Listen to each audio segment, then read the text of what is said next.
Welcome back to What's in My Drawers Golf Talk. Why? Because old club fitters and club makers are great pack rats. That'd be me. And that's what we're talking about. We talk about golf equipment, golf repairs, golf fittings, golf opinions, just whatever floats our boat, right? And that's what we're looking to do. And we took last week off. Basically, I had to work. And this week we are trying to get that back. So let's get started. Let's talk about some stuff that's come through the shop first. And some of you guys will really appreciate this one. Check that one out. 1200. If you guys are old enough to remember, what company does this? Wilson. Wilson does this.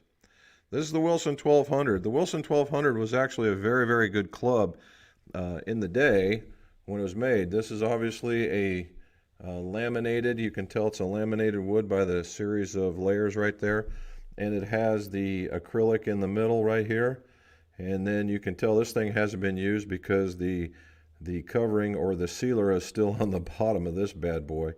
And what they used to do, you would cut out the wood to take shape of this, cut out the bottom so that this metal plate would get in it.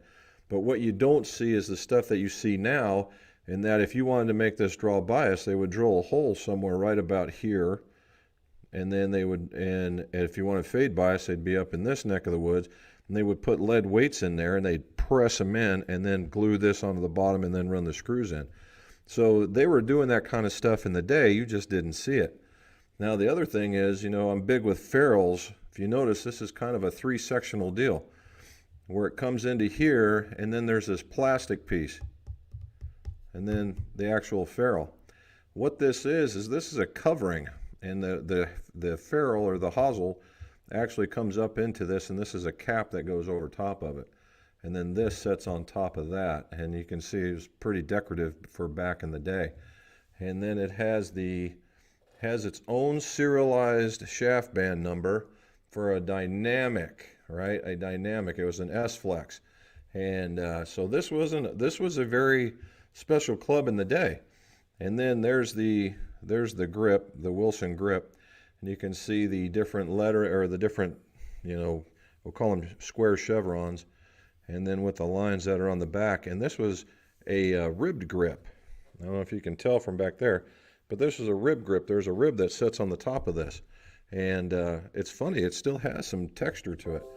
And then it has, what they used to do to grips in the day again is they would put a grip cap on top of it, and that was to give it more of what they believed to be a finished look.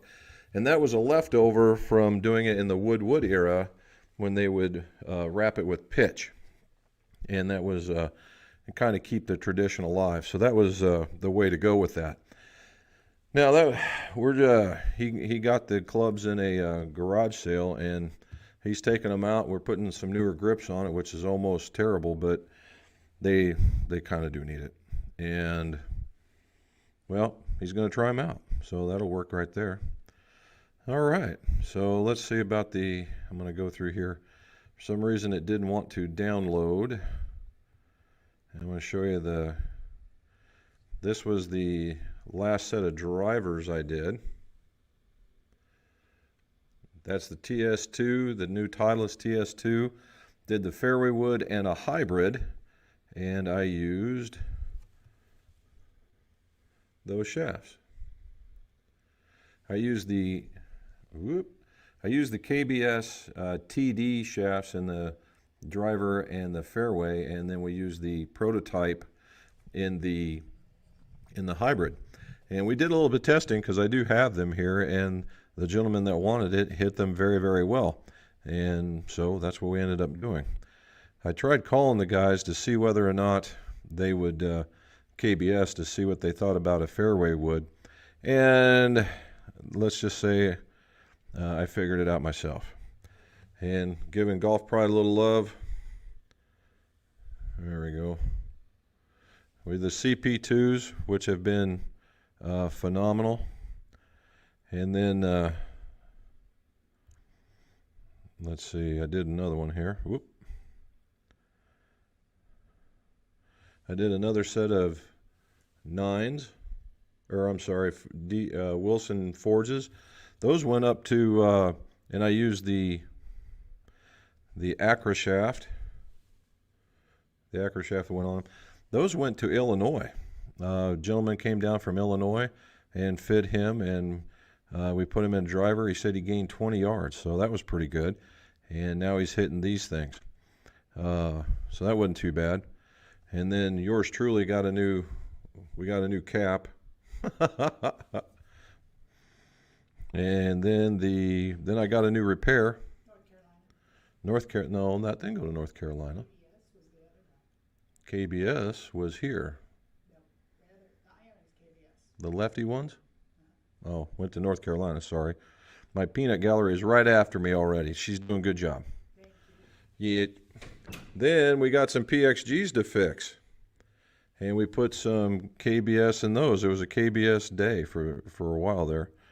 And then we did another set of forged clubs, and we put nipping shafts in those. It was a busy week, guys. And then we finished it off with a Mizuno driver. ST200 finally came in. Oh, wait, I got to give a little bit of love to Canada here. This went, remember those Ferrules that I showed you, and that ones that the really long ones with the green in them? I finally got them done. There we go. Got them done. And they went up there, and they seemed to like them. That was pretty good. I enjoyed that. And so we got with that. So another thing, I was able to go golfing. Went on a golf trip with some friends, and we went down to Santee, South Carolina. The weather was not very cooperative. For those of you that are watching us from across the pond in England and Scotland and whatnot, you tough individuals, I was kind of feeling like you for a while. It was, we'll say it was brisk. And it was anywhere from 39 to, I say mid to late 40s in there, and we got around it. But boy, oh boy, it was tough, particularly when you're not prepared. But we got around, so it was fun, and learned to get the clubs going a little bit. The hybrids were working phenomenal, drivers working good. The wedges came back to life. I was happy with those. Irons were hitting distances even in the cold, so that was a surprise. Now, we're going to get off onto my discussion for the day, and so two things. I got to test the Callaway Chrome Soft XLS. Okay, low spin, big bombs, blah blah blah. Okay, but and I took it down there. Now, what did I think? I do hit it a long way, and does it spin a whole lot when it gets to the wedges? I won't say any more than the Chrome Soft itself did, which in itself is saying something. As far as feel, there is a definite noticeable feel between the Soft and the XLS. The XLS is actually firmer, and at least it feels firmer when it comes off. It's not that spongy feel that a lot of guys like that gives that forged feel kind of concept, but it worked. Now, a lot of that could have been me not being on the center of the club, but there still is, it's noticeably harder. But it still goes. Now, is it uncomfortably harder? No, but it is definitely harder. It actually makes a different sound coming off the club as opposed to your typical punk golf ball sound. This was more of a high-pitched thack, and it did very, very well. So I like them, and they did really good down there, so we're going to give them a test up here in the warmer weather, which, just like every other golf trip on the planet that we ever take, the weather got better as we got up here versus where it was in the south. So that just seems to be my luck with golf trips and going south. The other question here, guys, is let me know what you think. Have you ever seen those golf balls like the TruViz, the soccer balls? They got now some that have got the clovers on them, which I dig the clover, and I've got some of them for sure. Now they got the ones with the lines. So the question is, do you like the decorations on the golf ball, or do you just like a plain golf ball? there's the question. Decorations on a golf ball or a plain golf ball? Let me know what you think. So we got through all that. One more. We had a very, very exciting golf tournament, I guess. It was, I didn't get to see any of it because I was on the road. And but I also mentioned it kind of as a segue into this. And I'm not seeing, they've already moved to the next one. They're watching highlights. Anyway, the guy's name was Matt that won. You guys are going to have to help me out with this. He's an Aussie, I do know that. And he won. Nope, we're going to have to go with that. And he won, and he just switched to the new LS. So we'll have to go from that. But there we go, guys. So had a lot of fun on the golf. Did a lot of work on the golf clubs. And we have now a whole bunch piling up as well. We went out to North Carolina, Illinois, Canada, and Iowa. If you remember that set that I showed you guys that was going to Iowa? I made it for a guy that was in his 70s, and he had a swing, and I saw a picture of him. He looks like he's in his 50s. And just smooth as all get out. He said that they're working well. So another plus for us. I'm really glad to hear that. So there we go. All right, so I'm sure we got a lot to talk about. Let's find out what went on for the week.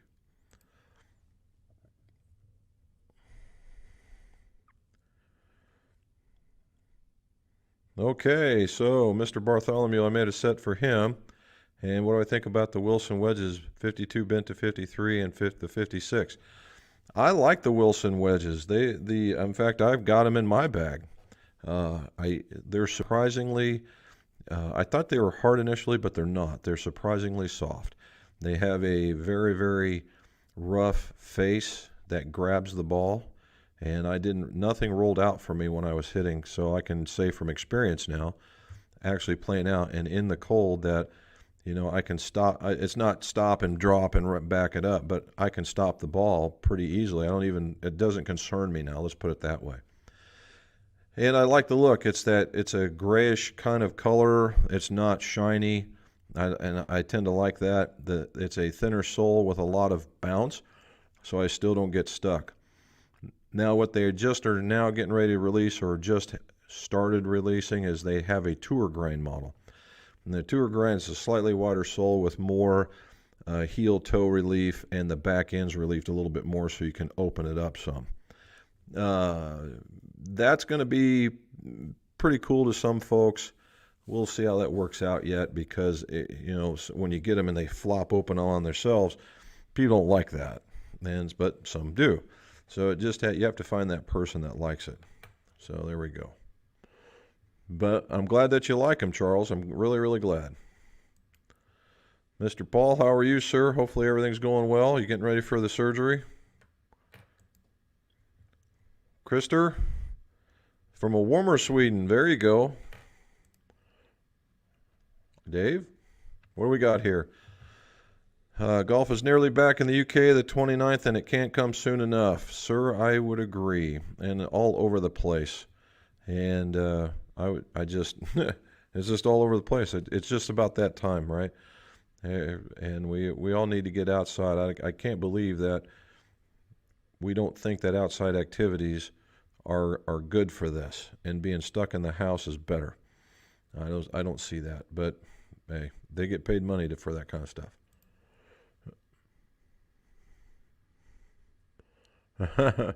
Charles, 1200 was around for quite a long time. It was basically their premier set for a long, long time. There's Matt. What did we shoot this week, buddy? 74, 73. Well done. Well done. Hopefully that gapping session worked out. In fact, Matt came down just before we left, and he went through a gapping session with me, and we only had to straighten out maybe 2 clubs, and it just turns out that's where he was having issues.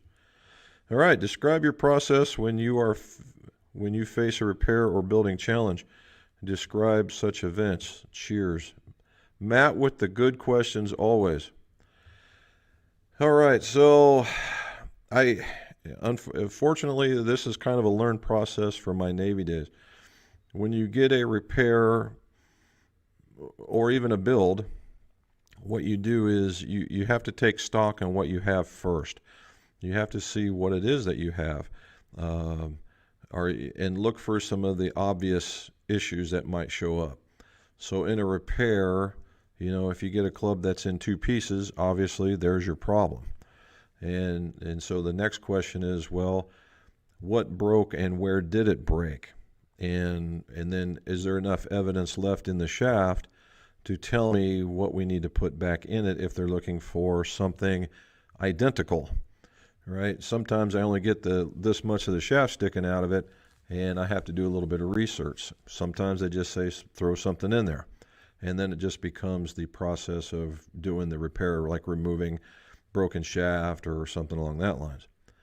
In a build process, it's measuring. It's just like going and doing any other task. You get all your parts together, I weigh them and make sure and balance them and that kind of stuff to make sure I'm not going to run into any issues during the build. And if I do have those things that are, let's say, out of weight, then I go gather up the weights in order to make them be correct when I do the build. So I'm not distracted from frequency matching, flow and spine, getting everything looking nice, that kind of stuff. And then finally, once it's put together, you do the finish work, and that's the stuff that makes it really nice, and you just wait for everything. You don't get in a hurry, because when you get in a hurry, you miss stuff. And then you get it so it looks really, really good, and then you weigh it and see if your work was good. It's like the final part is your QA. And then out the door they go. There we go. Good one, Matt. Mr. Willard, how are you, sir? Warren Slick, do you sell the Groove It club brush? We do. We have I think we got about a half a dozen left. We went through quite a few of them, but we do. If you're interested, just email Mrs. McGolf. Just McGolfshop@roadrunner.com, and we'll take care of you. Yeah, the 1200s again. I'm telling you, these things made the rounds. They are all over the place. Playing on a new left knee. There you go, right? The trust factor. I see that time and time again when you see golfers, it's there, and you go, what happened? You got to ask what happened. Oh, I got a knee replacement. Oh, doctor let you go off on it? Yep. Okay, well, make your turn. I know. But hopefully you get it. Good job, man.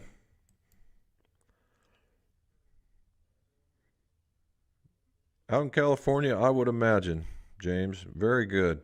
Get you some in there. Mr. Kent Nicholson, how are you, sir? 1 week to go, and we're back to golf. Not hit a ball in anger for 3 months. Well, I may have gotten one or two off over the weekend, so maybe you can, go in proxy for me, or I went in proxy for you, so there you go. Oh, my goodness. Us as well. We were in Cincinnati the past weekend, Peyton Soccer. Hey, good deal. Did you? Oh, yeah, you were going to that golf course. How'd that turn out? There's Al at the Space Coast.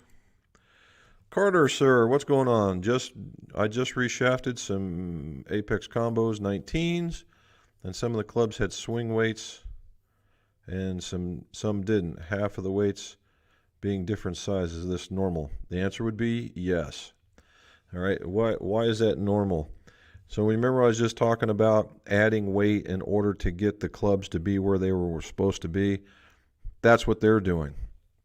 And what they mean by that is they've weighed their heads, and if they're looking for a particular head weight, and they'll put those weights in the hosels to get that head weight. And then there you go. And so there might have been one that was maybe 2 grams off, or one might be 4 grams off, or one might be 6. They probably wouldn't get outside of 6. They'd just switch out for another one.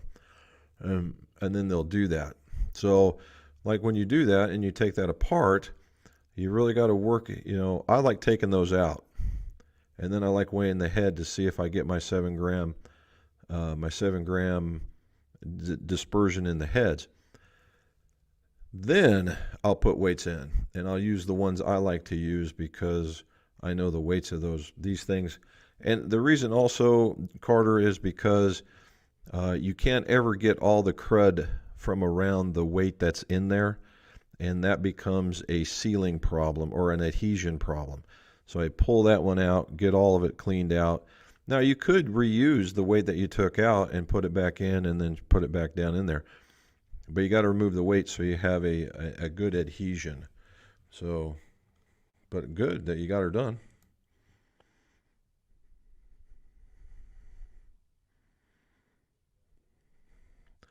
Thinking of buying a V2 UST suggested 6, a 6F5. I played the Pro Force Avacor Tour 79 stiff, but would it be better to get the 7F4 75 gram stiff instead of the 6?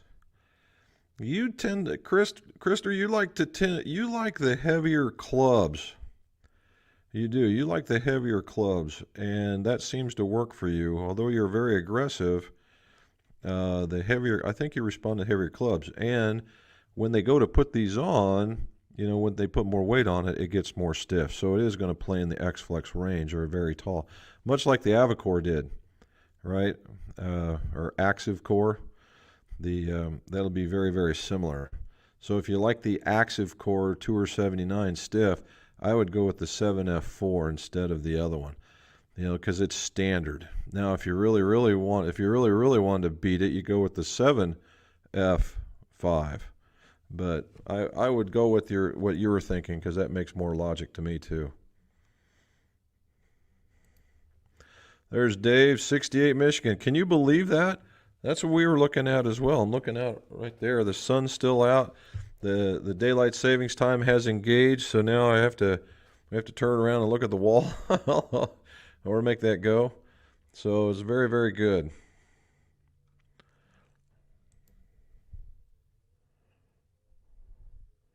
I can't place in shorts all year round.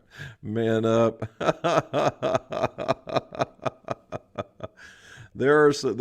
Unfortunately, I think there were a few guys. I think they paid the price. In fact, the guy had in my group wore short. All he had was a vest on, and I think the highest it got might have been, I don't know, 43, 44, and he played like a trooper, I will say. He was my hero the whole day long.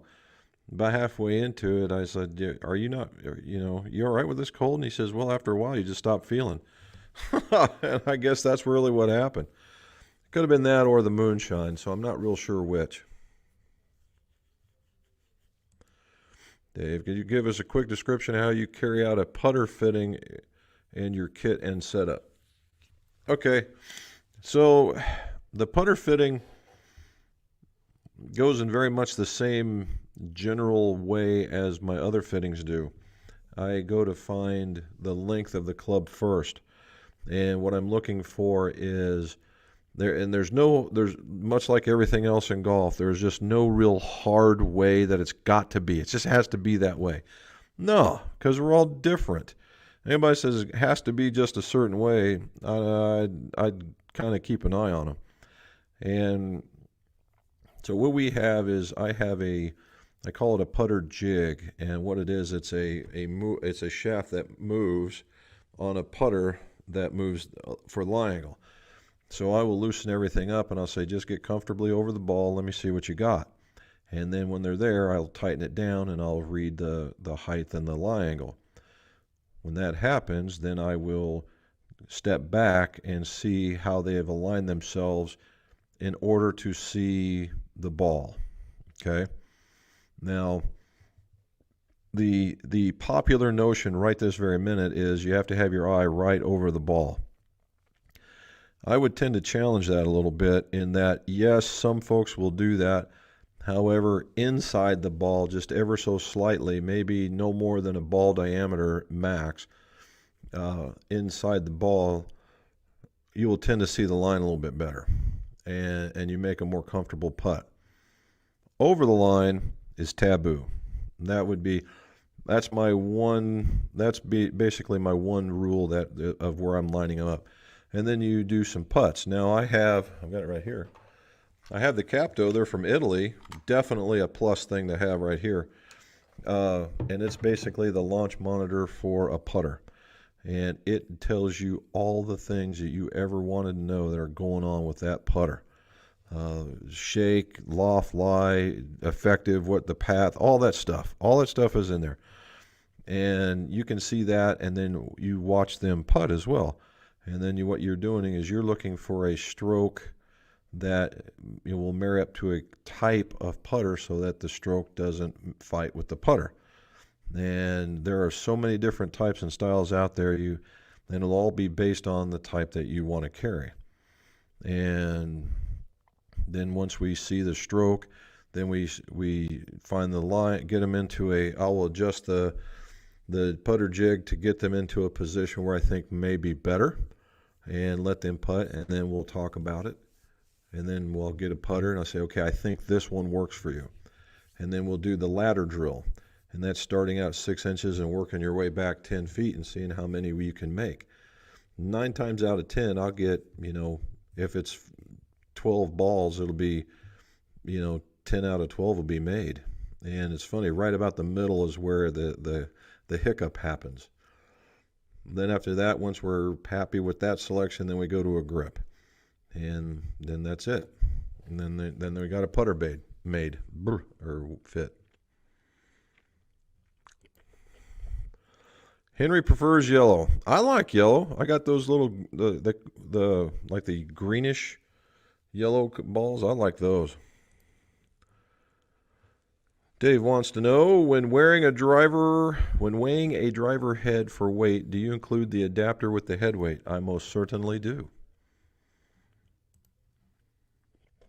The soccer ball pattern for Matt, I'm down with that. Paul likes the plain one. They got those ones with the 3 lines. Here, I'm telling on myself. And I was playing a whole round and just putting just absolutely horrendous. And I'm cleaning my golf ball, and I realized there's these 3 lines on my golf ball. And they said, it's for alignment. I said, well, this is for alignment. Let's check that out. And I get it down there, and I set it, and I align it, and I putt it, and I drop this 5-footer. I'm like, well, look at that. And then I proceeded to go to the next hole and completely forget about I did that. Good golly. Charles is all about the plain golf ball. Worn slick. Don't need distractions. There you go. Charles is playing again. Matthew O'Malley does the triple track, and that was just exactly what I was talking about. Matt Jones, that's exactly who that was, Matt. Matt Jones, the Aussie, and he went to that new golf ball. Good for him. Now, I did hear an interesting fact about Matt Jones. There's a lot of new guys winning, these tournaments. Matt is what you would call a journeyman golfer. He's been out there on the tour for 14 years, and this is his 2nd win. Now, he's been around the block a few times, finished well, just never won. Then he's about a 50-50. In about all his major appearances, he's made the cut 50% of the time. He's been in between the 125, 150 category multiple times. But congratulations on him for grinding it out and making it. So I'm glad for that. Whoop, went all the way to the bottom. There we go. Jewel likes a plain golf ball. There you go. There you go. The Z-Star XV. There you go. That's a good. There's nothing wrong with those golf balls. Truly is, but I put a lone mark on it. I guess makes me anal, I guess. Well, Kit. Well, if you find the one mark, though, amongst it, if you put the one mark in one of the marks, that'd be kind of a mark squared.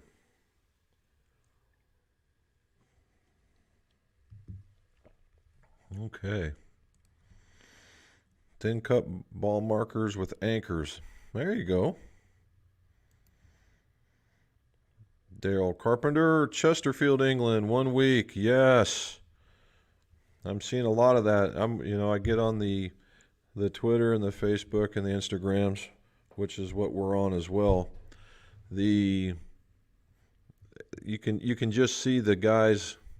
You see Finch now that he's back in he's just hitting. Yeah, the guy's going to wear out his doggone. He's going to wear out his shop hitting golf balls, just trying to keep in shape. So that's pretty good. Okay. Alex from Australia, how are you, sir? Do you need to fit collared ferrules if they come standard, or is it okay to use the BB&F similar clubs like Callaway irons and Cleveland wedges? Thanks. Oh, well, like everything else in golf, Alex, it depends. And I'll clarify this. So there are ferrules out there that are also collared, but they're also called centering ferrules. And those are used quite a bit on pings, all right? And that in pings, the top of the hosel is much, much wider, and you use these special ferrules, and they center the shaft into the head. Now that's for them. The ones most likely you're seeing in Cleveland and in Callaways, they have a shoulder, just a shoulder that goes all the way around. What in the day was you were trying to eliminate a shear point. Okay. Now, if you are installing a steel shaft, I would have no problems going with the BB&F. If you were putting in graphite, I would advise against it just to prevent the shear point. Does it mean you can't do it? No, but it's just for more of a safety marketing idea. And I would really like to see, these guys seem to be pretty nice folks, the BB&F folks. They seem to be pretty nice folks, and I would really like to see them come away with, how cool would it be to have a collared ferrule that was blue or red, or was that same thing with maybe that same collared ferrule with maybe 2 or 3 beauty rings on it, just like they've done with the rest of them. I think that would be amazing, and we would be able to do a lot of stuff with that. Camilio, how are you, sir? Go make some coffee. Got to stay awake. All right, well, we get to the next one. Keep remembering, if you guys that are tinkers, I have these in the aprons in the extra large and the extra large and the large, and basically they're embroidered, made in the USA materials, made in the USA aprons, embroidered in the USA. So if you're interested, again, let Mrs. McGolf know, and she'll take care of you. We've sent a few out here in the recent past, and I have washed mine a couple of times now, and all it does is get softer. Doesn't get thinner, just gets softer, and it does feel better. And so I like that. So if you guys are interested in that, coming here in the very, very, very near future, hopefully by the time that we have this next week, I'll be showing you some golf towels. And they are the tour towels. They're made by Club Glove. Remember we were talking about what kind of colors? Well, the very next day we ordered what was the majority of colors and then a couple of extra special ones. And if they're there, we'll show them to you. All right. Ray Farrell, Navy Golf Course, Seal Beach, California, Tiger's old track. I did not know he played on the Navy SEAL Golf Course. Very cool. It's funny, I've been out to, the name of it just escaped me. It's near San Francisco, Half Moon Bay. And Half Moon Bay has 2 golf courses, and it's attached to the Carlton Ritz, or the Ritz-Carlton, sorry. And they are associated with the Navy SEALs. They support the Navy SEALs with, they have tournaments and special events, and the proceeds go to the Navy SEAL families. Seb, what's up, buddy? Do you see much difference between aftermarket and OEM shafts for normal golfers? 12 to 28 handicap. I got to think about that one. Yeah. As a matter of fact, you can. Now, again, it's a depends kind of thing, right? If you're thinking, if I find an OEM shaft that's a Catalyst, let's just use Callaway. They have a Catalyst shaft. It's gray, but it's made for them. It's a made for shaft for them. Where the Catalyst shaft itself will probably be, where Catalyst will be 65, 75, 85. The Catalyst aftermarkets will be 60, 70, 80. And there'll be a different profile altogether. Now, it's such a significant profile that they are just so different that neither one of them can work? No. What it is, there's probably a little bit more in the OEM shaft. The OEM shaft, or in the aftermarket shaft. The aftermarket shaft will have more attention to detail.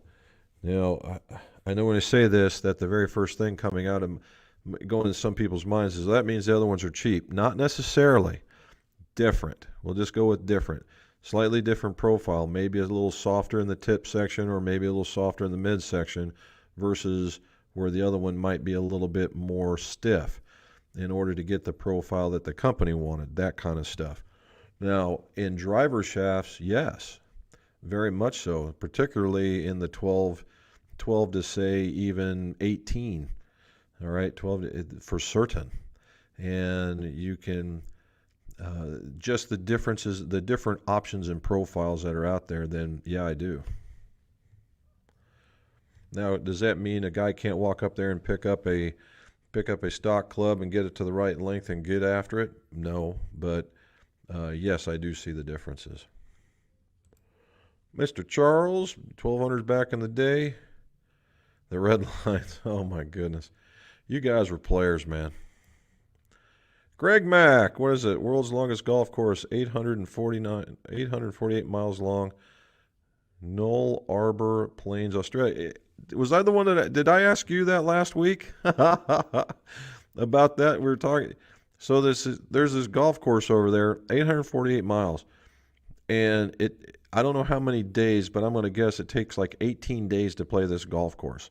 So you go and you take one day and you play this. It takes like all day to play this one hole.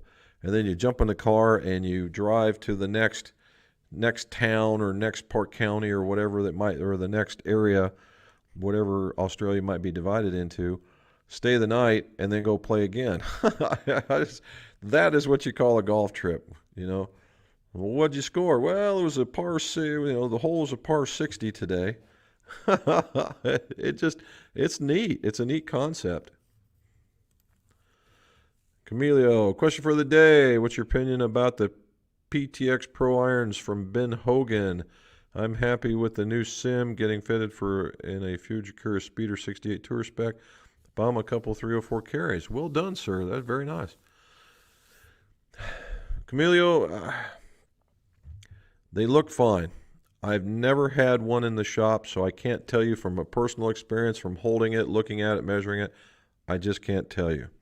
I have no reason to believe that the Ben Hogan company that is now makes a bad golf club. I just don't. But I don't have anything for it, okay? I'd like to see stuff, but the largest percentage, and I'm into the 90s, is right-handed. And so I can't give you a real thought on what it is. People tend to like it, but when people tend to like it in groves, or in spots, it tends to be because of the cost, not necessarily the performance.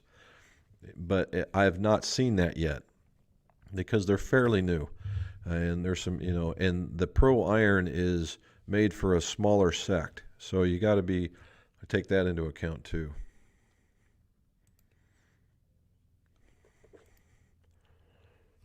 Cameron, how are you, sir? Just got fit for irons last Sunday. Went well. Went with the TaylorMade Sim Max irons, minus an inch, 1 degree flat. Felt really good and had the clubs dialed in within 20 to 30 minutes. Well, good for you. The Max is those, if they're like every one of the other Maxes, they're the draw bias models. Pretty good looking club. Walden Pond shot a 73. Oh, good. Glad you got it out there. Ray, with the method, what's my method for removing a glued head weight from a TM6? Well, it doesn't matter what club it is, Ray. The method's the same. And what I'll do is I will take a. There's two different methods depending on what kind of difficulties I'm having. Number one, I will heat up the outside of the hosel using my propane torch, which that's going to be the video tomorrow, is applying heat. And then what I'll do is I'll throw heat to the inside, and then I'll take an awl, an AWL, an awl, and I will take that awl and I will get inside of it and I will work it around. And I'll work it around, work it around, work it around. This is not a quick fix. Work it around, work it around, work it around. And you'll see it to really start moving, maybe a couple of times with the heat, work it around, and then tap it and try and get it out. And I will do that several times. If it doesn't come out, and normally it comes out. However, if it doesn't, and most of those weights are made out of brass, so they're soft, I take a really small drill bit, and I'm going to say certainly less than 1/8 of an inch, and if you look on the top, there's normally kind of a divot or a centering hole, and I will drill down till the drill grabs it, and it'll grab it and pull it around, then you just pull it right back out. I don't like using the drill because if I feel like using the weight, I won't have removed any of it by trying to get it out with the awl.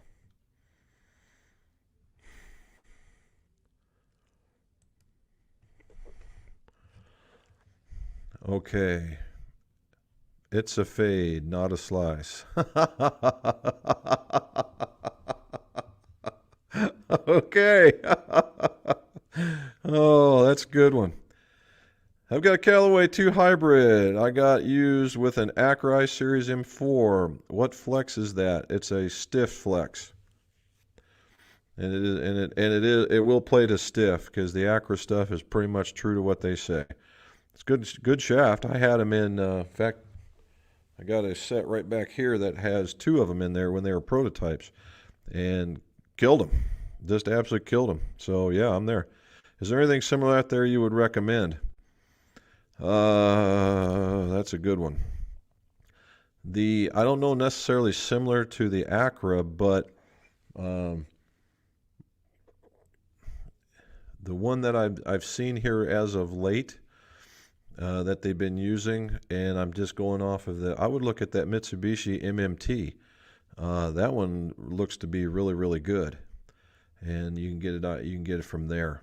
Another one that might be more closer to that profile is what you see back here, actually, right over there, and the KBS Hybrid.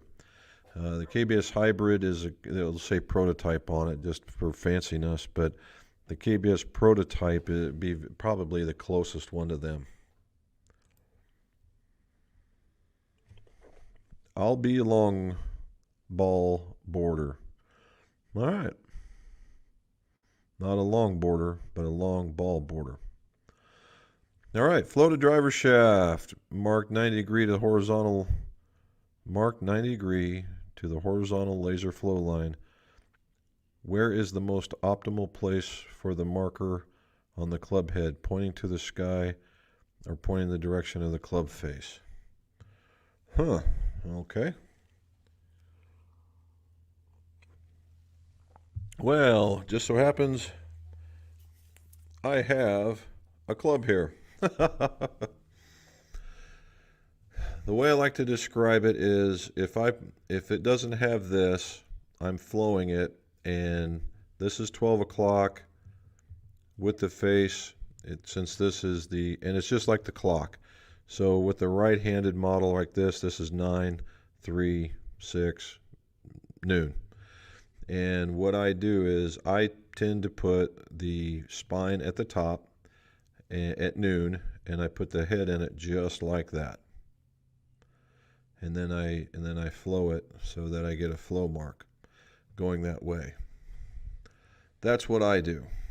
Now, that's a chicken or egg thing. A lot of people will say, if you have the spine and you want it to play a little softer, you'll point it towards the target with the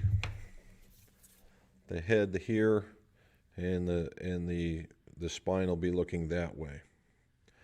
All right, and just the opposite for a little stiffer. But I go to noon.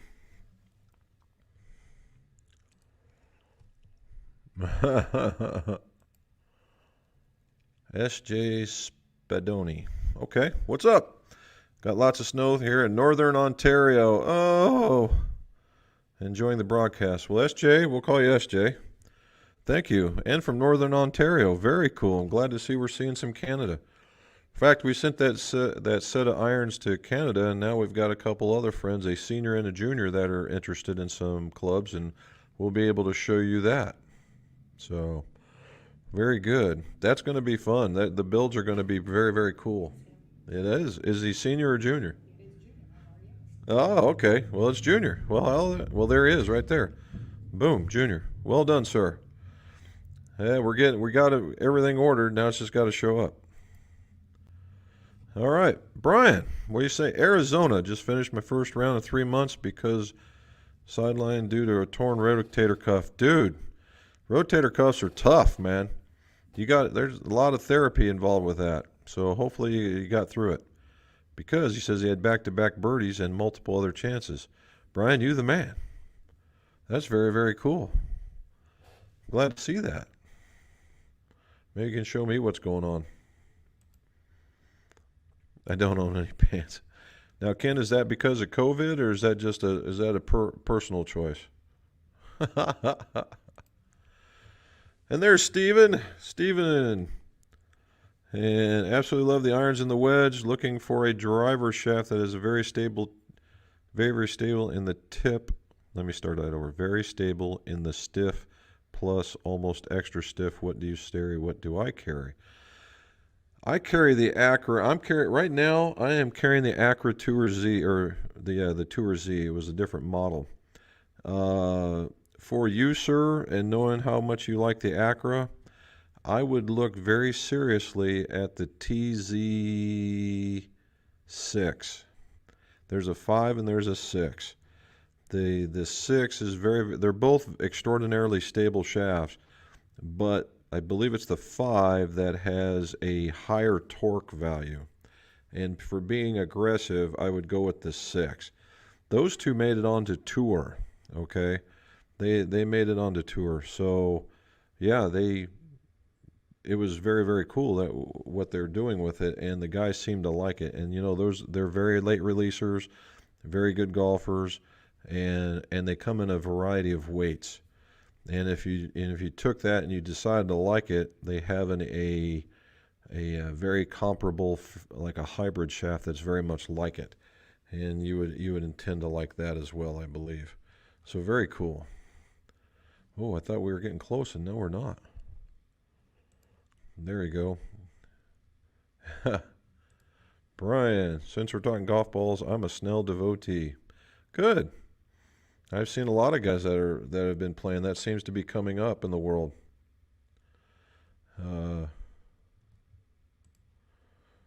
There's Kent. He is the absolute comedian. I do like that. Jerry Smiley, what do you say, man? What is going on? Rainy Texas. Tee time tomorrow. Working hard and getting some golf club speed up about 5 miles an hour. Very good, bud. Let us know how that works out, and what are you doing to make that happen? I think we're all we could all use a little bit of club head speed. That's very, very good. David Rogers, loving the new clubs you built. Is there a way to add a heavier weights to the Titleist Del Mar putter? I think the answer is yes. There's an aftermarket place out there that sells weights, and you got to figure out what you have so you know what to buy for heavier, right? And eBay tends to have a lot of those. I have just come into an agreement with a supplier that is not of the USA, and but he has a lot of that stuff, all kinds of weights for all kinds of putters, amongst other things. But I would try, certainly I would try eBay first so that you know what it is, and it's removed by the same kind of torque wrench. So you should be, or no, they got the five spoke, and sometimes they'll come with that, but I would check there first.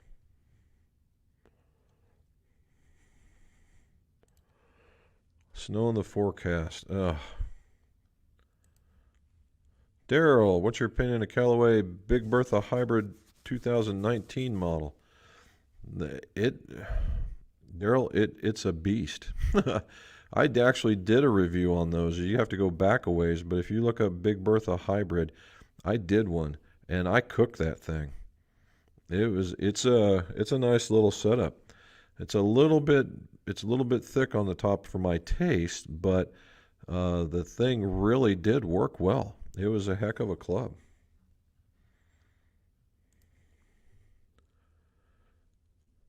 Yeah, Roger.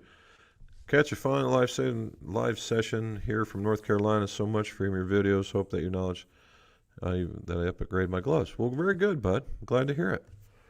Let's see some. We'll keep it out. If you got questions, here's the place to ask.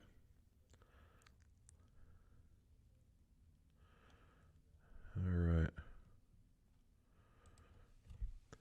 Joe Palace. Hello, Jim. For a tinkerer, are quick disconnect mechanisms available to buy so one can try different iron and shaft combinations? Yes, they are. There's a company called Club Connect, but they're selling. It's the group that I use, but they've been bought by yet another golf company, and they are now charging a membership fee to buy their stuff, and it is not it's not physically responsible to go that direction. So I have found yet another group, again this place where I had the weights, and they have ones that look like them, but they don't have the same threaded capability, and that's what I'm using now. Well, I'm not using those now. They've come up with a new system where I have to drill out the hosel a little bit bigger and then insert this sleeve, and it gives it a bit of a cleaner look. And when I take out that extra metal, this metal I'm inserting takes place of that, in which case I'm not impacting the center of gravity or anything for the club. I'm waiting on them to come in so I can test them before I commit to it. Other than that, it's these guys. And that's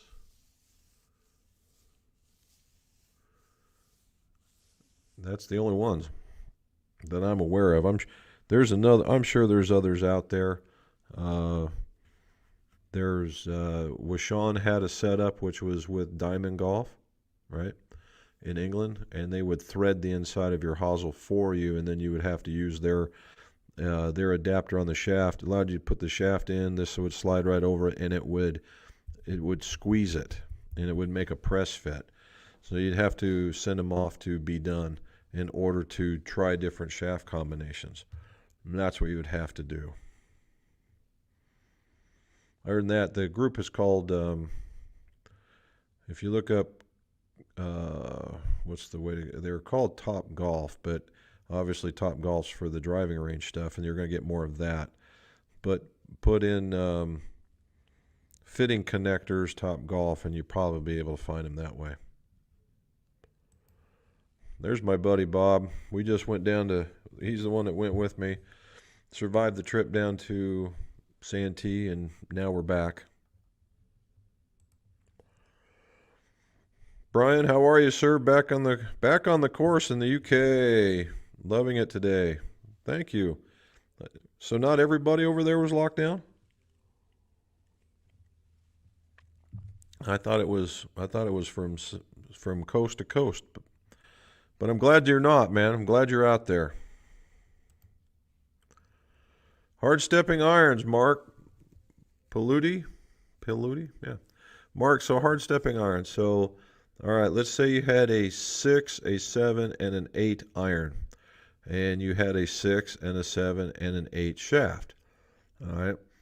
To hard step, right? To hard step, you are taking a 7 iron and you're going to go put it in, or the 8 iron shaft, you're going to put it in the 7.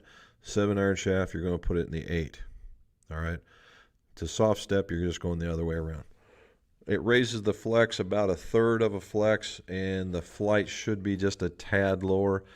I don't know if it would be noticeable by the naked eye, but certainly that's what's supposed to show up. Encore. I tried some of those, Ray, and not my favorite. They felt heavy. Now, I don't know if that was the first generation and they've gotten better, but certainly I know they're very popular out here. Christopher, thank you, sir.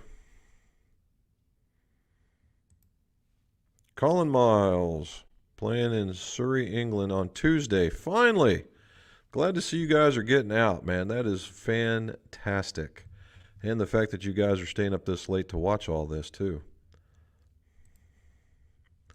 Is there a real difference between the JPX 850 forged and the 921 forged, or is it all hype? I would say no, there is a difference. The 921, hold on a second, I'll show you.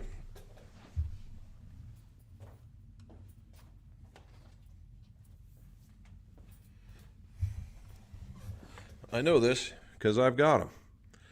All right, so the 921, it's using a lot of the same materials, okay? However, there's a movement of the metal and what they're calling the what they're calling an HD frame, the HD framework. Now the model before, the 919, had a significant amount of weight right here. In fact, it stuck out quite a bit. Where this one, they've smoothed it out, and they may have made this just a little wider, but not by very much. And they've smoothed it out to give it more of a nicer cosmetic appearance. And just using the pitching wedge, you can see that there's a little bit more across the bottom, and that smooths itself out as the club gets taller. And yeah, I think it's a little bit different. Now, the 921 is also a degree stronger. Degree stronger. So you ought to see just a little bit better performance. In fact, what I did is I took mine and I jacked them up 1.5 degrees in order to make them like my other clubs. And they do go just about it. Well, in the cold, they went just as far. I have yet to play these things. I've played these things in one warm weather period. So I'm waiting to see what they're really going to do. It's funny, I have yet to play golf in Ohio. All right. Ping I2s, 28 years. Want new clubs. Good for you, Mike. Ping I2s are a good club. Typically, if you've played ping for a long time, most golfers are really all about being in that same category with ping, or with the manufacturer that they're used to. However, so the thing with ping was it was very forgiving with a large cavity, and it had a tremendous amount of offset on it. And if you're using it but the thing was, it was really, really heavy. All right. And since that time frame, clubs have gotten lighter. They've also gotten stronger, and they've gotten way, way more technically advanced. So chances are you would probably gain a whole entire club, if not more. And if you're staying in that same category, it was funny because I don't think the tour was playing the same that the people were getting in that one. That would be my own opinion. However, I can't prove it. But something in what would be a kind of a player's a forgiving model, right? I would look at let's try with the Callaway. We'll start down the list. The Callaway Apex. And they're going to be all over the map because I'm just trying to think of certain characteristics that are the same. The Wilson DC9s, the Mizuno Hot Metal to Hot Metal Pro. You might like these Srixon ZX4s, or maybe even the 5s. The Ping model, they've now gone to like an I-Man and a G series, where they up into the 425s now. And not a 5, there is a 500 series. But I would go with the 4 model. That's the regular player's model. It has a fairly wide sole. Different concept, but it works. But that's what I would be looking at. First and foremost, Mike, go get fit. All right, take the time, go get fit, and know what you need. Because the grips, the shafts, all that stuff's changed pretty radically in 28 years. Find out what works for your swing, right? Find out what works and allow yourself to get a set that's going to work for you for another 28 years. Abby, great show. Thanks for answering. Not a problem. Curious, what universal adapter are you using for fitting? Club Connects, yes. Unifit, no. Top Golf is the new one he's just released the new one, and that's the one I'm looking for. I use the Faz Fit and the Fuse Fits. And then, so those are the ones I use. And this other one's going to be called, the All Fit is from Top Golf. This one's has another something fit name to it. But when I see it, I'll show you guys when I get it. Can a slat shaft's butter be bent so the shaft is parallel to the putter face? No. It would look horrible. That's the basic thing. It would look horrible. Could you pull it off? You'd have to do a lot of hammering, not bending. Jack, checking in. Sorry, playing golf. Just got home. Well, hopefully you did good, Jack. That's, if nothing else, if you're golfing, and at least come back with a score. Say, hey, I shot, 73 or whatever. That'd be awesome. Oh, okay. Now that answers a lot. Thank you. Oh, my goodness. I can just so Ken, I just can only imagine, because the tourism for golf, I mean, there are so many phenomenal places to play golf in that whole entire region. People just don't understand how good the golf is over there, and in different spots, right, all over the place. And guys like me like coming over there and playing just to get, number one, to kind of, it's like a history thing. One, to enjoy the places. The people are phenomenal. It's just a really good place, and to see it shut down is a tremendous travesty, to be sure. And I can only I feel sorry that if you get flooded by tourism, that you guys aren't going to get a chance to, that you're being competition to go golfing. Hopefully that's not going to happen. Jim Lee, I use the Mitchell machine. It is the Steel Club. It's very old, but it still works. And the Mitchell machine is like one of those you buy one and done kind of thing. And the Mitchell machine. Now there besides Mitchell, there's the True Blue, and that is like the old Scotland model. And if you're looking for same kind of unit in the Scotland that might have that's nice, and Golf Mechanics has them as well. Dwayne, how are you? Leaving for Saturday. I heard you weren't doing so good. Are you doing all right? Hopefully you are. But take your doggone clubs and go get you some. Go get you some from them. Safe travels, buddy. Golfing with Dad. There you go. I'm on a new set. JPX 921-4. There are the lies different on Mizuno compared to other brands. Yes, they are. They very much are. They tend to run a little flatter, and I think that stems from the fact that they were billed as players models, and players tend to have flatter swings, so they had flatter models. Not by a tremendous amount, but a degree and a half, something like that. There you go. I just bought an older Golfsmith swing weight scale in an estate sale. Good for you, but it's missing the weight. How do I get a weight? How much? That's a good question. That's the one with the hanging sliding weight, right? It used to look like a barrel, about that tall, about yay big around, and it would hang and it would slide back and forth. I don't know how much that weighed. I didn't do a lot with Golfsmith tools. I'm trying to figure out who might know.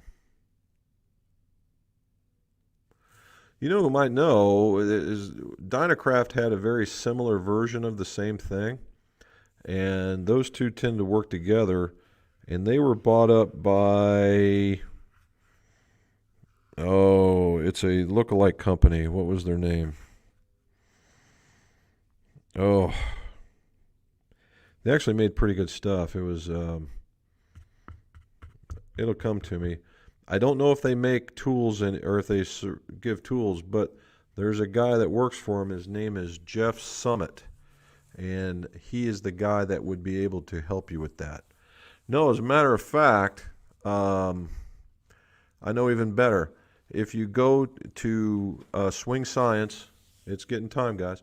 Swing Science, and look up Jeff Sheets.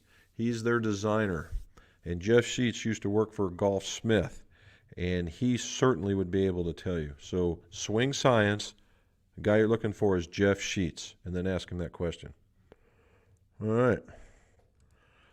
Jim, good. Thank you, buddy. 6 days and counting for David. Way to go, man.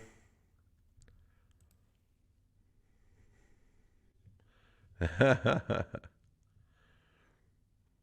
you go. You could send it to him. Look at that, guys. I got to the very bottom. This is a record. It's 6:36. And I made it to the bottom of our questions. I met a couple, my normal Phil from Scotland, but the rest of you guys were there. Again, guys, thank you. Thank you for watching. Thank you for coming on. I know it might be COVID related, but I hope when you guys open up that you still stick with it and you ask the questions and you still check it out. All right. So watch for the next video. It should be on applying heat. It'll be coming shortly.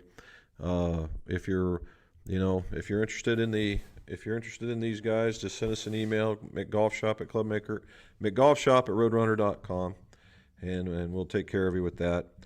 And hopefully you guys learn a little bit of something. Subscribe and like when this thing comes out. That way we get passed around the internet universe, and we get to see something and get a little bit more. And as usual, guys, got to get to it. Let's see your scores. Go low.